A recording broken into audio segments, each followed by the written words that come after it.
then that creates, then it goes down the river and empties out down here. That system, if it's been there for a few days, if you've got fetch, duration, and velocity, I mean, fetch is across the Atlantic, duration if it happens for a few days, and if you got velocity above 15 or so, you can create a circumstance where enough water is coming in here to generate a siphon from the sea. You have that combination of factors that builds up to a very strong current down here, and it can last for a long time after any tide chart information indicates that it should be done. Once the water leaves down, once it gets down to this end, you'll notice that there's a quite a bend in the river down here, so the water builds up here before it finds its way out around this section through there. So the current's really fast, particularly at the south end of the bridge. There are bars out here, and that water then hits the incoming swell against the bar. The bar standing the waves up to begin with. Now the current can stand the waves up, and so right about here you can get some pretty amazing caca. And so if you've got a northeast swell coming down the coast here, that's pushing water up against this shoreline. Just across the highway there, and that water, when it gets pushed up, creates an alongshore current. So if we were to come out here just to where the bridge is, the bridge embankment here on both sides, we could play safely in this little area and feel almost no current at all.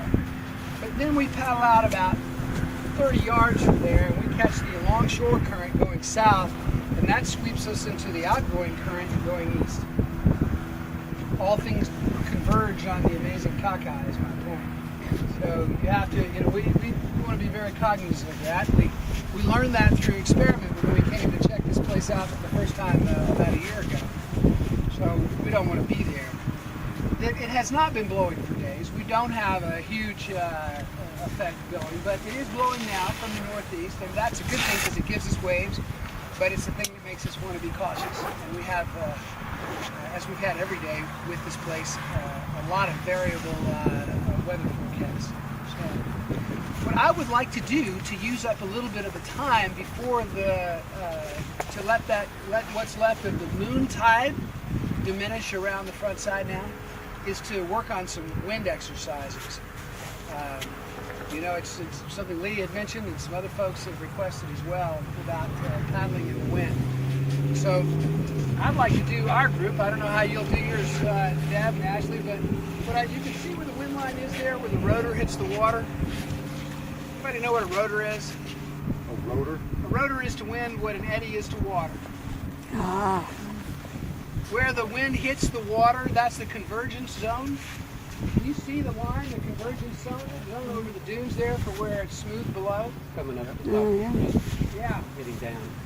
Just like an eddy would do, on the back side of those trees, right where there's flat water, the wind may actually feel like it's blowing towards the shore because it curls over. Wind like water doesn't make square turns. Everything's rounded. So that sweeps back over. You get those eddy lines, if you will, that movement back.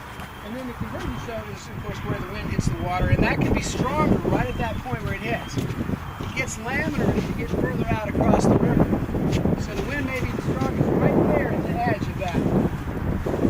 So that matters if you're using a rotor, if you're protected from a rotor to try and keep people from getting out into stronger wind or current or whatever. Just be cognizant of that.